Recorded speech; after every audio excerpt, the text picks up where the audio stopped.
Welcome back to another Spirit Island video. In this video, we're going to be doing a basic strategy guide for Rising Heat of Stone and Sand. And let's see, I always forget, it is Stone and Sand. I always forget if it's sand or stone, sand and stone, or stone and sand, but it is, in fact, Rising Heat of Stone and Sand.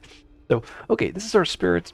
We're going to be doing a no adversary game, so let's take a look at what the spirit does. So, Rising Heat has a special rule called Blistering Heat. It says, at your sacred sites, invaders have -1 health, minimum of 1. Essentially, what the spirit is trying to do is create multiple sacred sites on the board that will decrease the health of invaders, and then they're going to play their innate or powers doing damage in that sacred site land and easily wiping out the invaders. Looking at the innate here, it says Scorch with Waves of Heat is a sacred site, range 1, slow power. The first threshold deals damage to explorers. The next two thresholds deal single points of damage, and the final threshold of 523 is going to do 1 damage to each invader. Now, in a sacred site, all invaders have -1 health. That means when you're hitting this last tier, you're going to kill all of the towns. You're going to kill all of the explorers. And then you're going to do 1 damage to all of the cities in that land. But you also get the extra damage up here. So when you max out this innate in a sacred site, you're going to kill a total of 4 cities, all towns, and all explorers. Now, of course, this might change based on the adversary or events, but that's generally what you're trying to do with this spirit. It's important to point out that each one of these tiers is accumulative. So if you get max innate tier, you're going to get the first tier, second tier, third tier, and this last tier. Rising Heat is a 0-2-1. That means it's not placing presence on reclaim.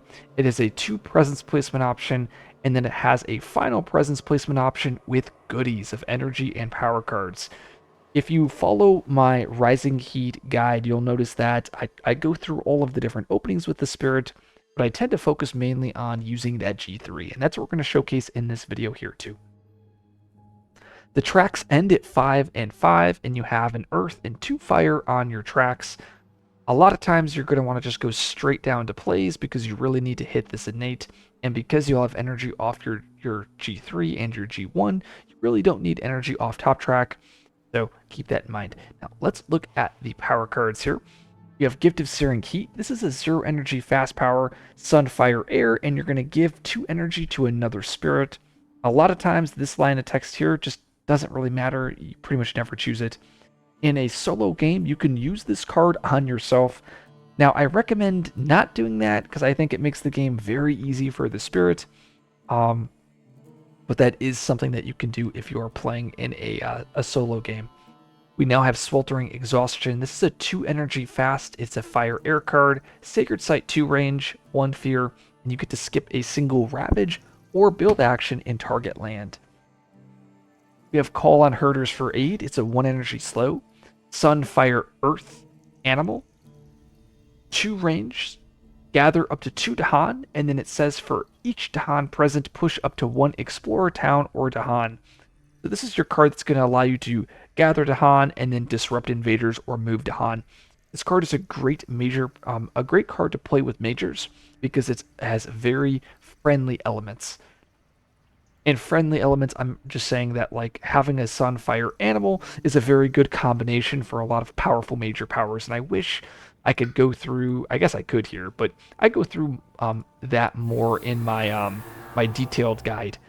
And the last power here, we have Stinging Sandstorm. It's a 1 energy slow power, fire, air, earth. So this is your only perfect element card.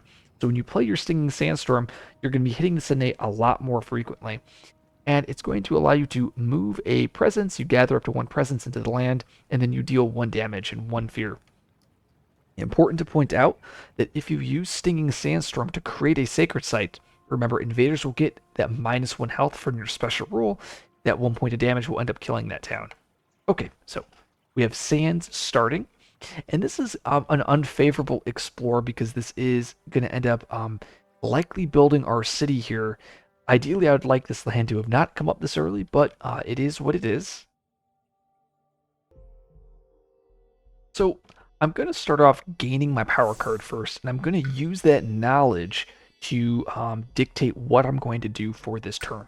So I'm looking for usually cards that are defensive cards on Rising Heat. I also want to find zero cost cards.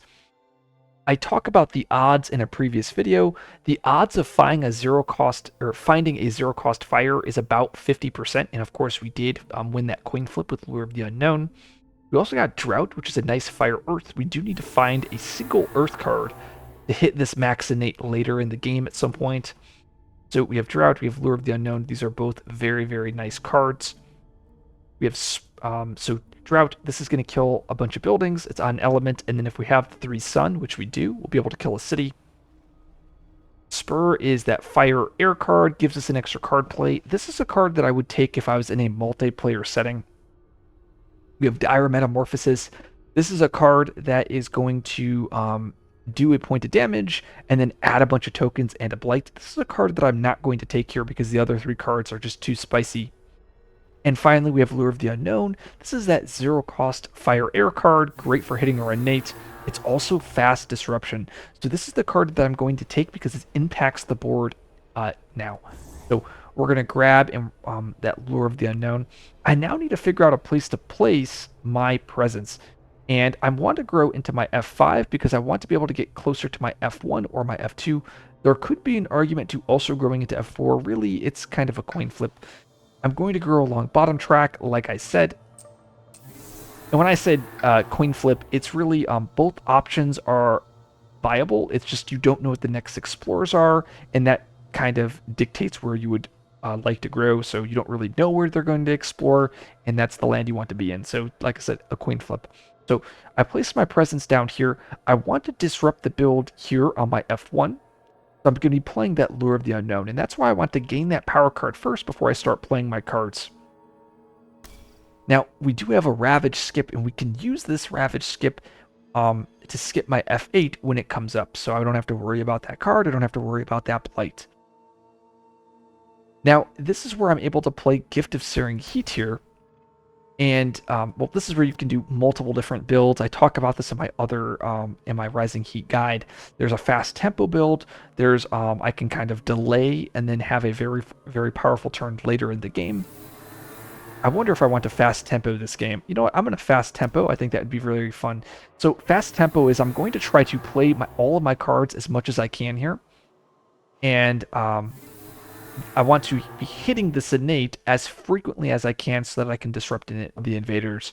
So I'll be getting this on this turn, and then next turn I'm going to have a very powerful turn because I drafted that zero cost card. Now this is where I can use Gift of Searing Heat to give myself 2 energy. I'm not going to do that for the purpose of this game, just because if I want to help you out if you're playing in a multiplayer setting, and in this case you would not be able to take the energy if you were in a multiplayer game. So I'm now going to use my Lure of the Unknown, and I'm going to choose that here on F5, and I'm going to gather that Explorer here, stopping that build cycle here. And we are done. We're not going to take the energy for ourselves. They're going to build, and there is the Mountain Explorer. Now, this is that benefit of being able to hit that innate this turn, is now I can stop that build cycle here on F4, and that innate, my first tier of that innate here, and I'm going to use that over here on F4. I'm choosing F4 over F6 because F6 I can defend it with Dahan eventually if I would absolutely want to do that play. In addition, my F4 is my blighted land, so there's more upside of getting rid of the F4 build versus the F6. Now, I mentioned fast tempo. What that means is, or at least this build, is I'm going to want to double grow down to G3, or down to 3 plays. And I'm going to go 1 presence over here in F6, and my other presence I'll go over here into F1. And other builds is where you can continuously use that G3 down bottom track, but I want to get a ton of value this turn, and I'm going to play all of my cards. And because I drafted that zero cost fire on turn 1, this turn, look at, I'll be hitting that innate here, so I'll be in a very nice position. As I said earlier, I'm going to be using my Sweltering Exhaustion, my skip card, to get rid of or to skip that Ravage on F8, and then I'll have Stinging Sandstorm and my innate to clear up the invaders. We have no bravery. Nothing happens there. beast damage. And we have leave the hostile lands, nothing happens. You're going to skip that Ravage. They're going to build on mountains, and the Explorer is wetlands. Okay, so at this point, I have a ton of options. I have a Disruption with Call on Herders, I have a Stinging Sandstorm, and I also have a my Innate here. Now, what I'm going to do is I'm going to first use Call on Herders. So there's a couple options I can do here. The first option is I can stop my F6 from blighting. I then can disrupt my F5 this turn, and then I can skip my F2. That option is it's not a bad option.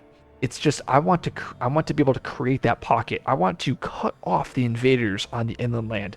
So I'm going to do a strategy that's kind of out of the box. First, I'm going to use this Call on Herders. I'm going to disrupt my F5 here. And I'm going to gather 2 Dahan. I'm now going to push up to 3 things. I'm going to push 1 Explorer into F8, 1 Explorer into F2, and then I'm going to push 1 Dahan into F6. I'm now going to be using my Innate here to do it in my F8, doing 2 damage, killing 2 Explorers, and then I'm going to kill that city there. And finally, I'm going to do Stinging Sandstorm into my F8, gathering the presence. Yeah, we'll gather that presence out. Killing that town there on F8. Now, you might be saying, wait a minute, you're letting your F6 blight and ravage. And that's completely right. I've set up the land such that I have 3 Dahan there. So when it ravages, they'll kill a Dahan, but my Dahan will counterattack, completely clearing the land. I have Blight on my Blight card that I can spend, and I'm choosing to spend it at this moment because I want to create a pocket. Now, an alternative option is I could have used the Stinging Sandstorm here, killing that town. I now stop the Ravage, but now look, I have that town on F8, and I'm going to essentially lose the pocket. So this is a case where I would love to... I backed up a lot there, so let me move a little bit forward there. There we go. This is a good example of where I would rather create the pocket than stop the Blight. And another option is I could leave the presence there on F6 and move my presence out of F5. I'm choosing, or I guess not move a presence. There's benefits as there's more events that would trigger with a presence in that land. I just don't want to lose the presence, so I'm gonna do it like that. Okay, so I'm going to reclaim here, and this is the whole purpose of the tempo build. I want to completely clear the invaders up, and then take advantage of the of my pocket that I've created. Oh, so the last benefit to this F6 is now I have a draft here. If I get a defend, I can just defend the land. So there's plenty of different options. Now I did have domesticated, and dang, maybe I should have left the presence there in F6. I wasn't thinking of what if I draw a 0 cost defend, which I did, or a 0 range defend, which I did here. So that's probably a mistake by me. Oh, I forgot. I also have Lure of the Unknown. So if I want, I could still disrupt this land. So plenty of options here. I'm going to grab Domesticated because I really want that Defend 5. Now I'm going to use that Defend 5 over from my F2, so I just need to be able to set up Dahan into F2 for next turn. So I'm going to be playing my Call on Herders this turn, and I'm going to be playing my Stinging Sandstorm as well, and I'll play my Lure of the Unknown. I wonder if, I was going to say Searing Heat. What if I do Lure of the Unknown instead? Nah, we'll leave Lure of the Unknown for next turn. Once again, part of the fast tempo build is when you draft it. When you draft that 0 fire, when you reclaim, you can hit the innate again. So I'm not going to take Searing Heat for myself. I'm purposely taking the Blight on F6. Once again, I can disrupt it with my Lure of the Unknown, but I'm okay with it. I could also skip it, but I want to just have the land clear. And we have Seeking the Interior. Oh, actually, no, we have Local Diaspora. So it actually has to be here. We'll push that Explorer into F1, and this Explorer will go into F3. We have Beast's Prowl. We'll move this beast over here, and then we have Forsake the Barren Land. That does nothing. Unfortunately, I gambled, and it didn't pay off. Do I have a Fear card? I think I do. I do have a fear card, and unfortunately it still is not good enough. And skipping the build, that kind of sucks. I wish they built there, because now I can end up getting I can find myself in trouble because I won't be able to if I get there's an event called Stricken that can prevent the Ravage now. Oh wait, I just realized I could no, I still can't kill this. I'm close to killing it. So we'll use Stinging Sandstorm, moving that presence, killing that invader there.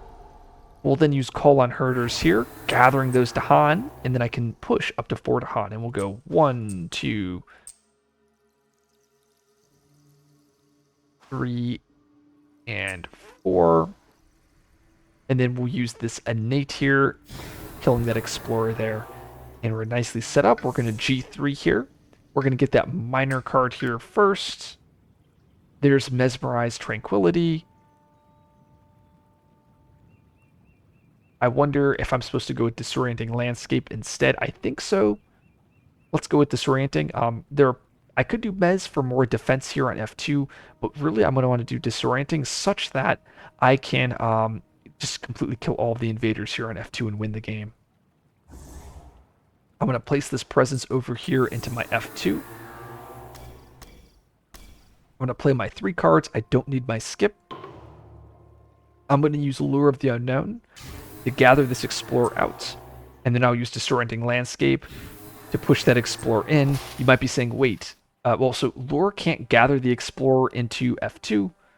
And by gathering it into the mountain here, when I play my Disorienting, I get a wild. So I'm able to group everybody up. And finally, we'll use Domesticated here. Oh, I get the Beast too. That's hilarious. I'm going to Domesticate it here for Defend 5, and that fully defends the land. Hopefully we don't get edge cased here. And, oh gosh, this is hilarious. Oh, so here's a little thing. For people that are paying attention, so you never have to do the threshold of cards in the game. You can always choose to miss the threshold. In this case, it purposely gave me the threshold. You might be saying, oh, that's good, you got a Beast. This is the reason why it's not good. It's because of this card right here, Overconfidence, where I'm going to have to lose a Dahan in a land with Beasts. So there might have been this, like this is the one edge case. This one event here is that would kill me or punish me for adding the Beast. So that's something to think about. Maybe I shouldn't have added the Beast. I didn't get the choice because of the app, but something to think about. I do get to add a Beast here. We're going to add the Beast over here to my F3. And I'm going to choose to lose the Dahan in F3 because I want all of my Dahan here in F2.